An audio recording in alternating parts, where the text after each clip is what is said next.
So welcome back, everyone. As we lead into the final day of content today, I'm delighted to introduce the next panel looking at the key to commercializing innovative medical technologies.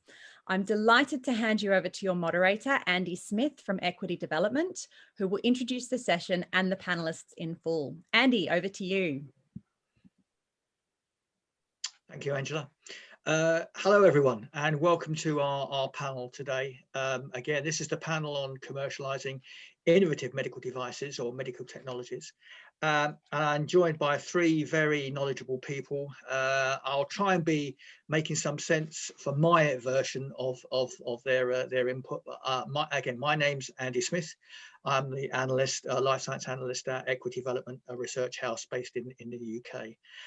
And let's not worry about me too much. I'm going to hand over to our panel sequentially so they can give us a few minutes about their experience, their interests in innovative medical devices. And we'll start, Fraulein Oester, with Lea Von Bidder. Lea? Thank you so much, Andy. All right, my name is Lea. I'm the co-founder and CEO of a company called Teva. We're one of the leading digital women's health companies. And so it's good to talk about medical devices because we're actually using a medical device in order to run our digital health algorithms. And what we've built is we've built a medical device, which is a wearable that women wear continuously during the night. We pick up around 5 physiological parameters, around 3 million data points a night, and then use those data points to understand a woman's hormonal changes during menstrual cycle and give her a clear and proactive insight into her fertility window. So long story short, we help couples have babies. That's what our first product does. And we're really building additional algorithms based on that technology. So right now we are focused on detecting the fertile window that will automatically eventually lead us to contraception. And we also have a lot of hypotheses in pregnancy, in infection detection, and a couple of other areas.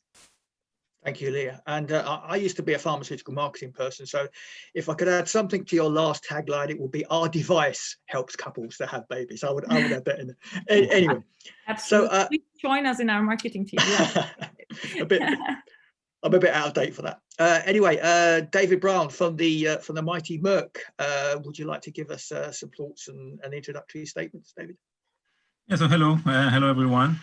I'm David and I'm working for Merck. I'm heading the medical device and digital health solutions team there. What we do is to support our drug businesses to deliver our drugs through patient engagement, through enabling drug delivery, through differentiating from competition in some cases, acquiring, retaining patients, and really facilitating the patient journey and the whole experience that the patient has with his treatment when he has a chronic disease. Have both connected devices, and this is definitely the trend. More and more of our devices are connected. They generate data, and we develop digital health solutions that goes with that to really connect to the patients and provide all the services that I've just described above. The areas of treatment we are involved in are fertility, oncology, general medicine and endocrinology, and neurology. Okay, thanks, David. And then again from the equally mighty Teva Pharmaceutical Holdings Limited, Amir, would you like to give us some introductory statements? Thank you, Andy. Hello, everyone. My name is Amir. I'm out of Boston, and I'm the head of product and quality at Teva Pharmaceuticals. So we started the journey at Teva 5 years ago to connect digital into our portfolio. We started to focus on respiratory for asthma and COPD patients, and we brought into the market the first of its kind smart inhaler, which is the whole ecosystem with a smart inhaler and a sensor connected to a mobile app, to a cloud and a dashboard. And the idea is to provide and enable digital services, engagement, improve outcomes, data collection, and connect the business side into the drug for us to have better outcomes with our drugs. So for our patients, it will be totally new experience from prescription, working with the physician, through the HCP, the patient life cycle day to day. By having this digital platform, we have the ability to provide much more services than the drug and to improve the drug life cycle. So this is our main focus for now. We have the digital innovation team working on new innovation and new therapeutic area. But for now, this is our main focus.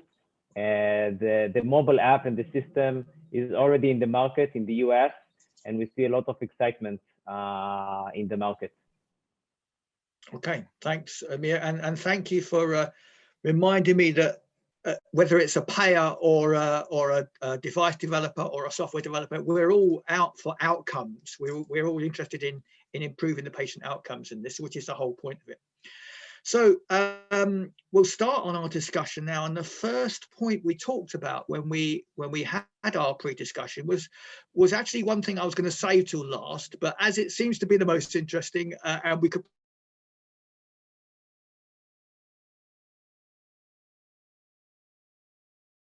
probably spend the whole 45 minutes on that. Outcomes, or improved outcomes are paid for by innovative medical technologies and connected health.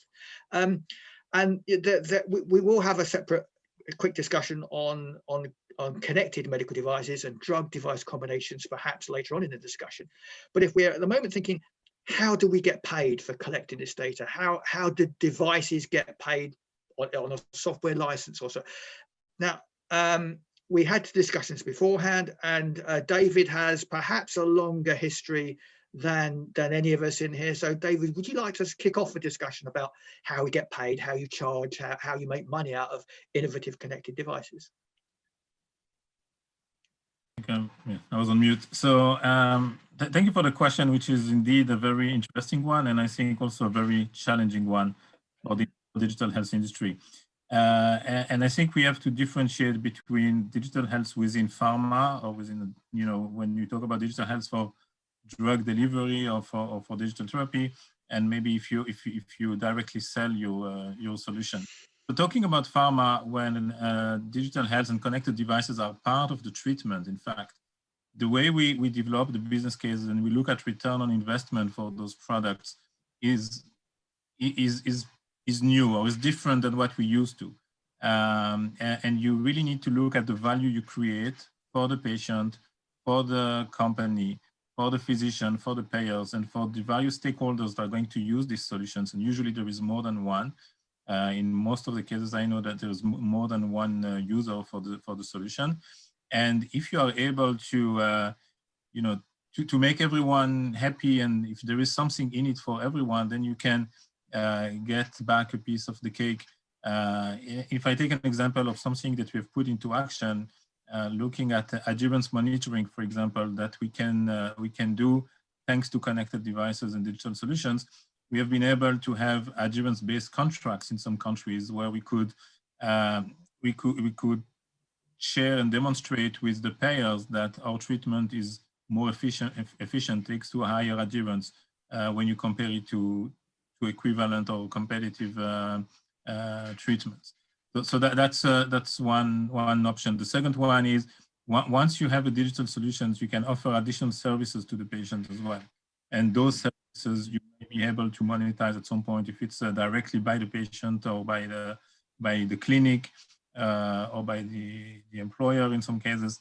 But it's not an easy question, and I think that depending really on the scope of the solution that you have, then you will have to look at a very specific way to get to commercialize it and monetize it. Mm. Yeah, and it does remind me, David, and I can't for the life of me remember the example, but there is a Japanese company that had a product that I think it's a neurological product where it measures compliance. So you take a tablet out of a connected thing, and it tells you whether the patient. Oh no, it's there's a wearable, and it measures when the capsule has something embedded into it. Yeah, yeah, that's it. Protein. Yes. And when I heard of that, I thought, fine. how are they going to make money out of that unless it's coming up to loss of exclusivity? Is that where some of the impetus for this sort of development comes in, or is it before then? Well, the question, I mean, if you have a pill, and I think that, yeah, there was some publications about Proteus recently in the news that were not so positive. If you develop such a pill for one purpose, which is monitor adherence, I think there are other ways to do it, you know, cheaper and simpler. Because a pill means it's a very expensive technology, maybe a very smart one, but very expensive. And you need to go through clinical trials, right, for every single application you may have, which may be very complex and very, very expensive. And the question is, does it worth doing all of that effort for adherence monitoring? And I guess loss of exclusivity alone doesn't make that case. No. Okay, thanks for that, David. Amir, you've got much more experience and certainly with inhaled drug device combinations. Any thoughts on getting paid and what we're looking for, or what manufacturers are looking for in order to get paid for these combinations? Yeah, so this is an important facet, and I do agree with David that this is a tough question. It's all very new to us. So it's very hard. We don't have the business models that we can compare to. We don't have the references.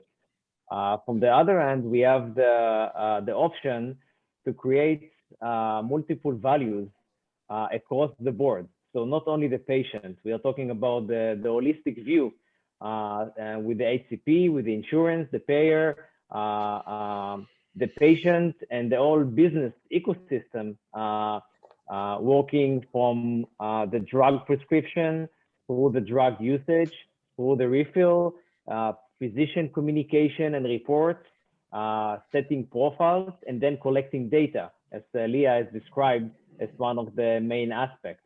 So for us, it was very important to bring different tools by using the digital health platform.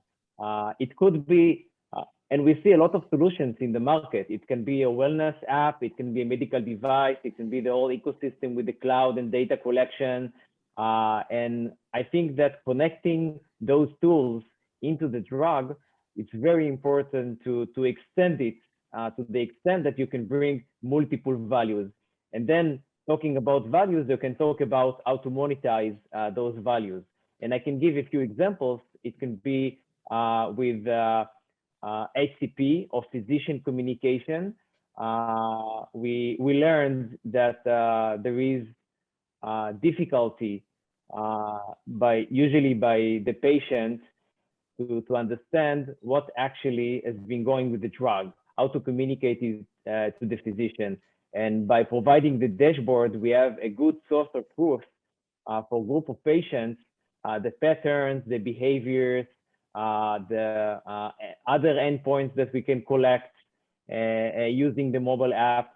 And by having the whole picture, you can take better treatment. So how we can reimburse the way that the physician is giving new treatment through the dashboard or through going through the reports. Other examples can be collecting data as real world evidence and use it to predict. So we are building prediction model that by identifying that the way that the patient is using the drug might predict other symptoms. And this can potentially avoid patients to visit hospitals or to get to exacerbation scenarios. So those are can be a good value to payers from avoiding those different scenarios. It can be also internally to the pharmaceutical company itself, how to better to develop the drug, to understand better how the drug is working in the field, to understand better the patients, to provide better drugs. So this is kind of using the data to monetize ourselves. So there are a few models that we are trying to bring together by providing different tools using the platform. Thanks, Amir. And before I come back to both of you on more specific examples, can we hear from Lea, who's a smaller end of the company universe and has a different perspective on how her company would get paid from developing an innovative medical device? Lea? Yeah, thank you. I think David has made a really good distinction there. We're talking about two very different universes here, right? We're talking about the universe where we use medical devices in order to improve an overall therapy that might actually be paid then through drugs or other ways. And then we're talking about a bit, I would say, like kind of my end of this whole equation, which is more the companies that use medical devices and the digital services they provide with it as standalone services. And again, I come from the startup world, so that is also a distinction, which means that in the startup world, you're forced to monetize very quickly. You're forced to monetize quickly. You can't really wait for payers, usually. You can't wait for insurance codes. You can't wait 5 years until you have money, especially still in the medical and tech world. So there is I would say there is now kind of a beaten track that most startups follow that are in this world. And it's typically that they start going direct to consumer and then at some point make the rather painful shift towards B2B. With always the intention of starting B2B, but and getting into B2B as quickly as possible because it's much less volatile. But at the same time, they need to prove out their business models, they need to prove out their products. So Ava as well has really started direct to consumer and is now making the shift more towards B2B. And when I mean B2B, what it usually means for the companies in our space, it's in the US, it's employers, so it's payers. And in Europe, it's insurances. Those are kind of the paths that people are taking. We're now seeing also change in legislation. I'm speaking to a lot of startups that are really looking at the DIGA law in Germany as a potential reimbursement. And apparently France is working on something similar. So I think those are the paths people are taking, but still the focus is on doing this direct to consumer initially because especially venture capitalists want to see a return very quickly and the proof of concept very quickly. And you have in your startup there, you have components of a device, some software, and then once you start use, you have data. And they're monetized differently, aren't they? And you regard them differently, or do you regard the whole interaction of the device, the patient, the data, and the software as one holistic product? Yeah, we actually do regard it as one holistic product at the moment. I think especially when we talk about reimbursement, obviously it's interesting for us to use our data also outside of the hardware or do different combinations of it. But at the beginning, and especially with that business model that we chose, it is one solution for our consumers. And I think that's why it's so interesting what Amir said, because you can build obviously an entire platform on it, and then you can start monetizing things very differently. But initially we kept the whole thing together to simplify. And if I could bring back David and Amir on this next aspect, is that how on earth, and this is relatively new, right? I'm assuming this, I moved from a pharmaceutical company to be an investor 20 years ago, right? And there was none of this then. So it's all new to me. But yet the fact that you have medical devices talking to the patient, either, or collecting data from the patient and then transferring that to the cloud and then the physicians, there must have been, or is there still, an infrastructure which companies like Merck and Teva have to build to have software experts and device manufacturing experts when they were pharmaceutical companies? Was that a cultural shift, guys? David, you're on mute. Sorry. Proposing Amir to go first. Oh, okay. Amir, feel free. Sure. Thank you, David. So yeah, indeed, this is actually, you touched, Andy, on a very crucial aspect of this development. So we talked about the values, how can we bring such a platform, but this is a kind of a new way and different product that a pharmaceutical company is not used to develop, right? It's a consumer B2C product that comes together with the drug, software development, innovative development. We are talking about agile development. And in order to be competitive enough and to learn from the market and change accordingly, you need to be very quick. So if you need to follow the quality process and the V&V module and working with the FDA for each of the features of the software, you might find yourself in approving the software after 7 years, like any other drug. So this is a very important process that we created, and actually this was the first challenge that we thought it would be great to solve, and we created unique processes with pharma and agile together. We called it PharmaGile processes. We recruited unique skills of software and pharma and medical devices all together, and also the user experience. How can we imagine the way that patients are using the software? It's not the same that we used to think about products as a drug. It's a totally different way of looking about the user experience, user engagement, how to connect all different data points together into one platform. So it's a whole new thinking together with working with the current, let's say, old-fashioned world. We need to mix it together. And this is what we had to create first in order to build our first platform. Yeah, that's me in here, old-fashioned world platform. Yeah. David, any thoughts? Yeah, no, I think, you know, I can't agree more with everything that Amir has said. Maybe just to add on that. I mean, we also faced at the beginning a lot of tension or challenges in dealing with the, for example, quality and regulatory people in the organization. At the beginning, they were taking, you know, putting the same way on the risk of having a bug in a digital app than having a drug failing, you know, an endpoint or not being approved by the FDA. Mm-hmm. And which meant that the work we had to do was super heavy, super complex. And when you are used to put a drug in the market every 10 years, you're expected to update your app every 3 months, right? Every 6 months. Mm-hmm. And the pace is different. The risk management is different. I mean, we have recently even declassified some of our apps just because of progressors or notified bodies that told us this is not a medical device anymore. While at the beginning, we did classify it as and register it as a medical device. So on one side, I think the mindsets are changing in the company, and that's because of, you know, the FDA making some trying to facilitate digital health registration and same in Europe and other places. It's because of the awareness. Today, everyone has an iPhone.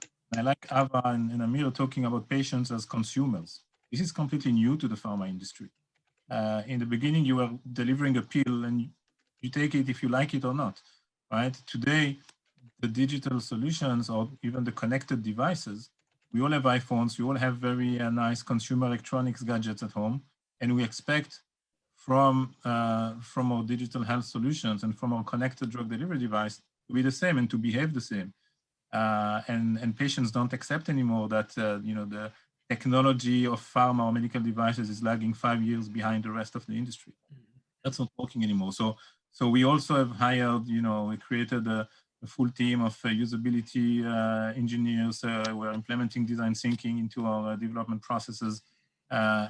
I came before joining the pharma industry. I used to work in consumer goods and consumer electronics, and there's a lot we can learn from there, really implementing into this new environment.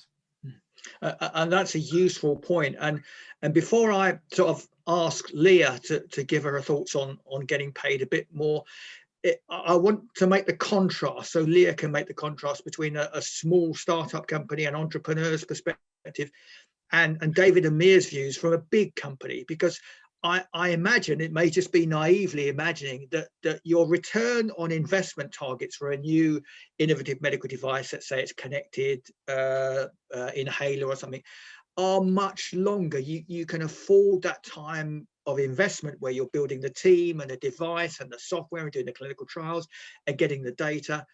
and ironing out all the problems you both talked about. But I mean, you have to pay. You have to have a payoff at some point. That's right. Absolutely. Yeah, I would like also to add to David good point about actually to put the emphasis on the direct relationship that now we have with patients that we didn't used to have before. It's just like you release the drug and then you have a few layers between you and the patient. Now you have direct relationship.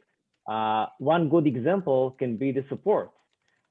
So patients are calling right now about some tech issues. Maybe they have some issues with the iPhone. So imagine a pharma person getting a phone call about a problem with the iPhone or with the cloud. So we have to develop new language with patients. It's a new business that we have right now. We have to work with Amazon as the cloud, with EMR integration, with tech companies. So it's a kind of new communication that we didn't have before that we had to create in order to support this model. So I totally agree with David that this was the main challenge. And I think that in order to create this value, we had to put a lot of efforts to build the first platform, also to work with the FDA. One of the main challenges that the software is part of the drug, is being prescribed by the physician. So it's also a device. So you have to work with the CDR, you have to work with CDRH, and it's also a promotional material because it's a pharmaceutical company talking about the drug. So it's all together, each of the changes that you're doing for the system, you have to work with 3 of them together. So this is a challenge, and we had to rebuild and architect the platform in a way that to break the architecture into different modules and to regulate them in a different way in order to be efficient enough so we can bring every 3 months release into the market.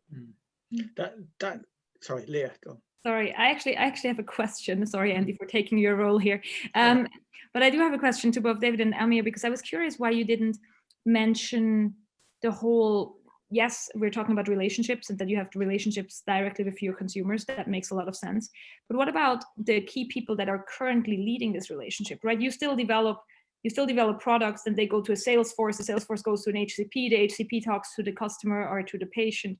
Like I'm wondering what you had to change within that funnel also to accommodate digital health products, which are complex and probably new to a lot of people in that funnel.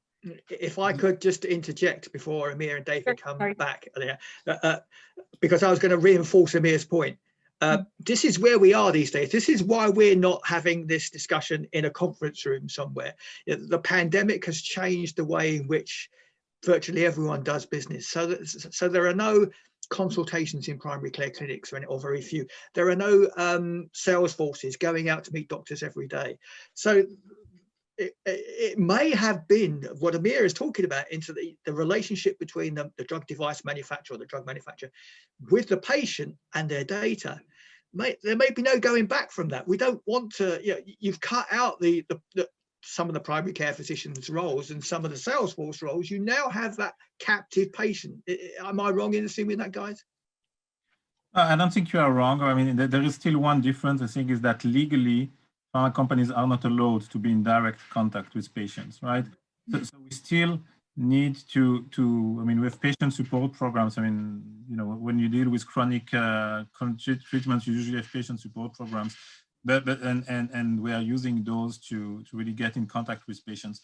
But it's true that you cannot expect someone, let's say a sales rep that is used to sell drugs, right? A vial or a prefilled syringe or a pill, to suddenly sell a digital solution or a complex connected device.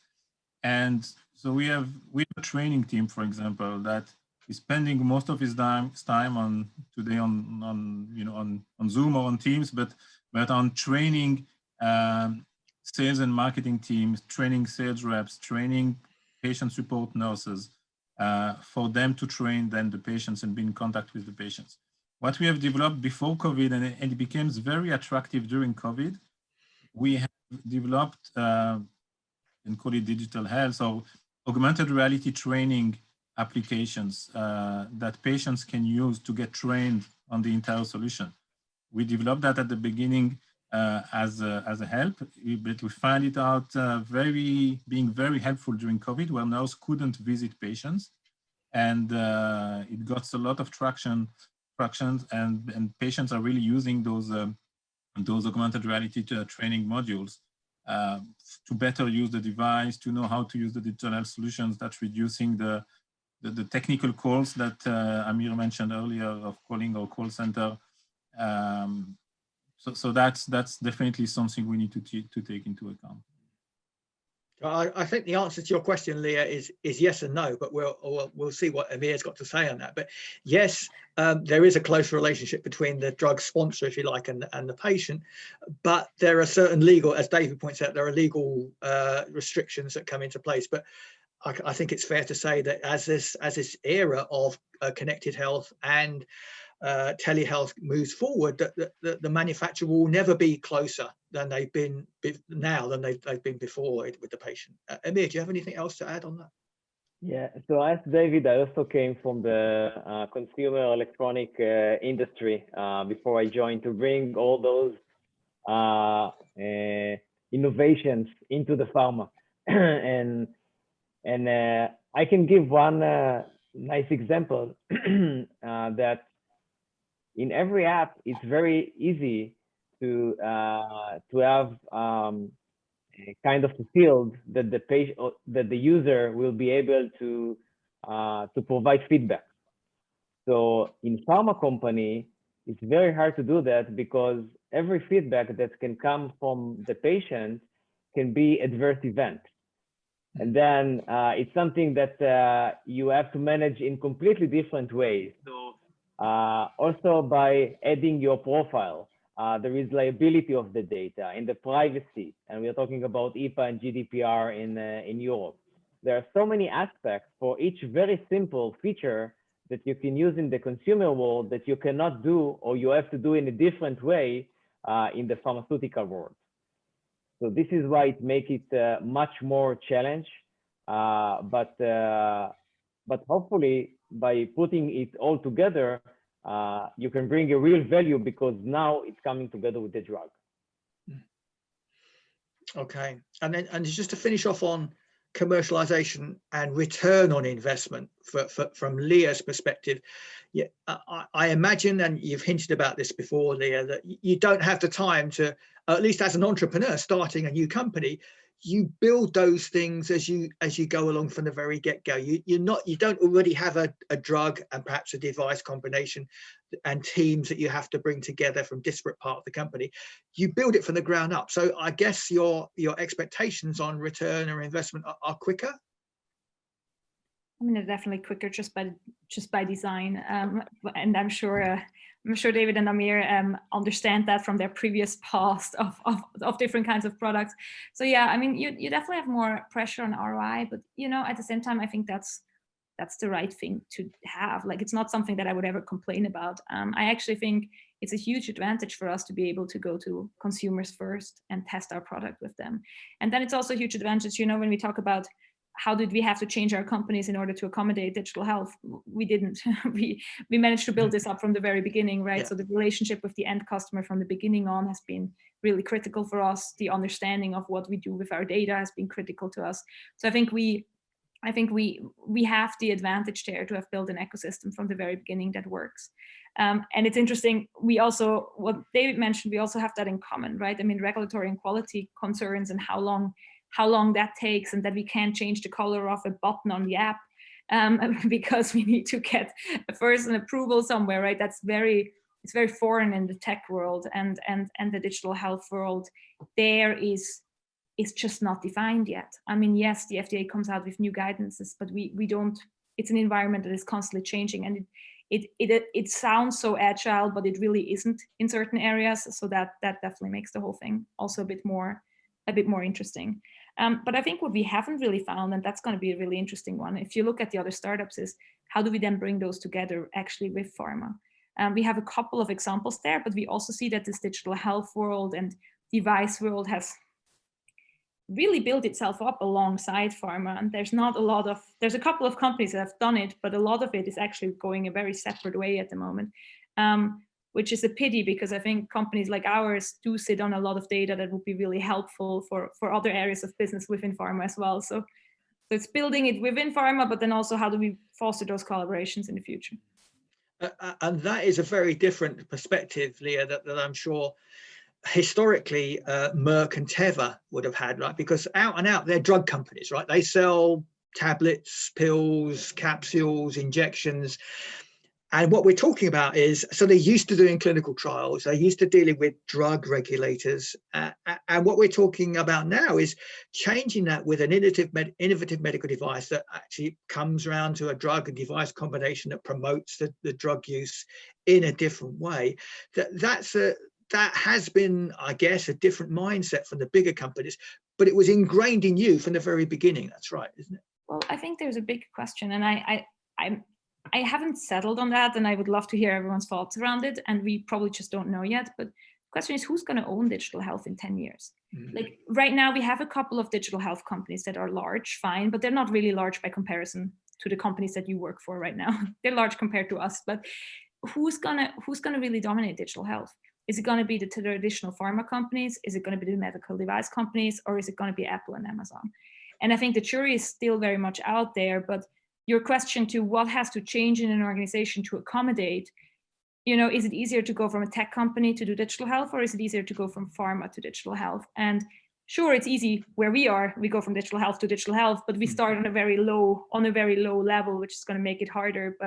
But I think the jury is still out there, and it's really interesting to see that tech has really pushed it, but also without too many results, I would say, overall.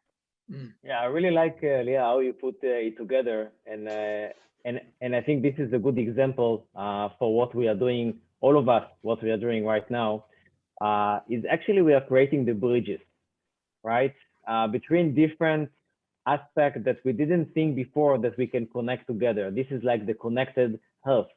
And I think that this will lead to the new industry to start working together and connecting all endpoints. So once you are developing your medical app and wearable, once we have the technology connected to the drug, then we can connect the cloud, the data, to the wearable, to the drug. So it's all one experience. We are not going to separate anymore the drug and the disease, and the quality of life is going to be merged all together from the holistic point of view. So from the pharmaceutical, it's not only the patient and the disease anymore, it's the whole journey. For example, for the asthma patient, we are talking about to use this platform as a tool to manage your life. So we have weather and pollen information, we have geographical information, and we can put together algorithms that can correlate between the situation of the patient, the way that the patient is using the inhaler or the drug, and the day-to-day life. If the patient can go out, play with his children or do other activities, it's all connected to the drug intake, to the symptoms, and how the patient feels. So like I believe that by putting this digital, for me, the digital is the bridge to connect all worlds together. I think in some ways, you've actually answered Leah's question, where the question, who's going to dominate digital health? It's going to be the companies that dominate information at the moment. And that's your Googles, your Amazons, because they're going to sell that pollen count to everyone else in the locality and the use of medicines. But perhaps that's just a slanted view. David, did you have any thoughts on the discussion? I think, digital health will work, or what digital health needs to perform well is an ecosystem. I don't like to use that word because it sounds like a little bit like a buzzword those days, but it's really connecting a lot of different things. And yes, Google and Amazon will own have massive power to do things, but to Leah's point, there's not much results because you need to understand the market, you need to understand patients, you need to understand a lot of things to be able to answer to their needs. So I think that one player alone will not succeed.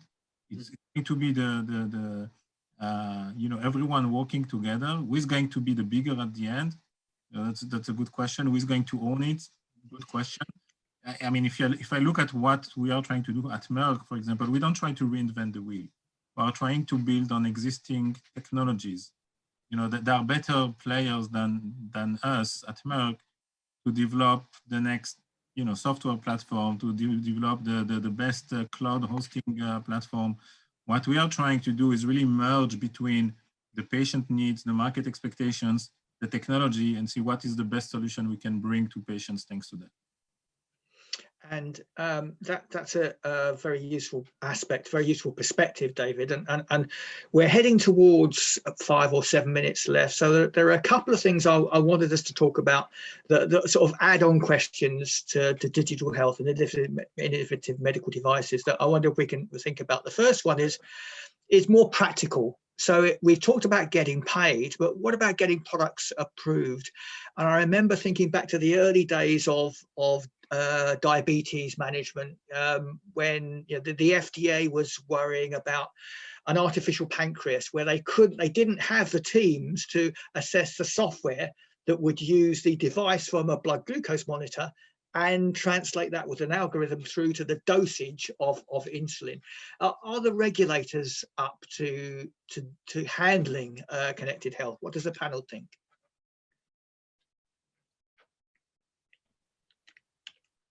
Yeah, so I can talk into it a little bit, and I think that we mentioned it. Lea mentioned the new guidelines from the FDA and being agile, and David has mentioned challenges approving products and try to find the right regulatory path for each of the components in the system. And in a pharma company, it's not only the regulatory body, it's also some other legal, privacy, liability, pharmacovigilance, and other aspects that's not coming from the FDA. It's like the whole liability of as a pharma company in order to put it together with the drug. So I think that we have those challenges, and we need to invest a lot in order to understand how to build the right architecture in order to first bring it quick to the market, be agile enough. I will not say it's completely agile. I agree with Lea. It's kind of like a semi-agile, but we are trying to improve it and make it more work in a more agility way. And I think that overall, by breaking your system into different parts, for example, the cloud will not have to go through the same regulatory level as the app itself. So it can be a drug combination, it can be medical app, it can be accessory, or it can be different aspects of the system. So by breaking the system into the different parts, you can ease yourself a little bit by choosing the right intent of use versus the burden of the regulatory path. I mean, I think from my perspective, we're working really well with the regulatory authorities, and I think they are making the necessary changes and they're constantly adapting. I think one of the interesting aspects that I'd like to bring in here is one of the challenges that I see with a lot of digital health companies, again, in kind of our size, is that, and David, you've mentioned it partially, is where it's not always black and white at the beginning when developing how something is going to be regulated. And then there's very small changes to digital products that can be made to either fall on a highly regulated path or a less regulated path. And for the consumers, especially if we start selling to consumers, it's really hard to distinguish. So it's very hard. As a company like ours, who has gone through all the approvals, we have certain competitors who come very, very close to our claims without actually having to go through the entire regulatory path. And I mean, that's an issue that you all know in different forms, and right. But I think digital health makes it more interesting because you don't have an HCP in the middle as a middleman who can distinguish the different products and say, there's actual data and here's none. If you sell direct to consumer, it's much more difficult to actually make that distinction, and we expect consumers to understand what an FDA certification is, and they don't. So I do think that adds a layer of complexity to certain digital health products. Especially nowadays, if you look at an app store, you find solutions for literally everything under the sun, with whatever claims on it, and sometimes there's data and sometimes there isn't. So I would actually almost wish for regulatory authorities to be even stricter on certain things, especially in our space. Cool. David, any thoughts? No, I think they said it all. I mean, things are developing, that evolving. I think that the regulatory bodies are trying to improve as well. Time in our case, we were first, and we had to educate the FDA or EMA on, you know, what is our product, what is in the intended use, what are the risks, and, you know, it's together that we came to the conclusion what needs to be done and how. But you know, it's definitely an area that doesn't simplify our work, but at the end of the day, this is what makes it safe for the patients. Okay.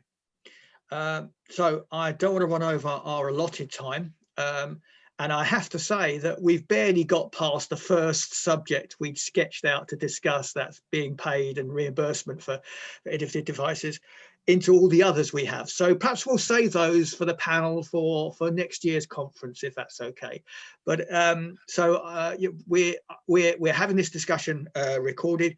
So can I offer the panel my thanks for their participation before, and whatever the audience is doing in terms of virtually clicking on things, please thank the panel as well. And I'll hand back to Angela.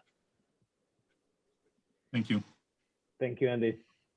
Thanks very much, Andy, and thank you to all of our panelists. That was a wonderful session with a lot of information for people to unpack. Thank you for providing so much food for thought. And just to echo Andy's thoughts, anyone who's watching, I really encourage you to follow up with our panelists directly to have your questions answered. Just use the messaging tool on the swap card platform to do so. Now, next up, we have a very interesting presentation from NDA Group starting at 12 o'clock British time. But in the meantime, thank you again to our panel and goodbye.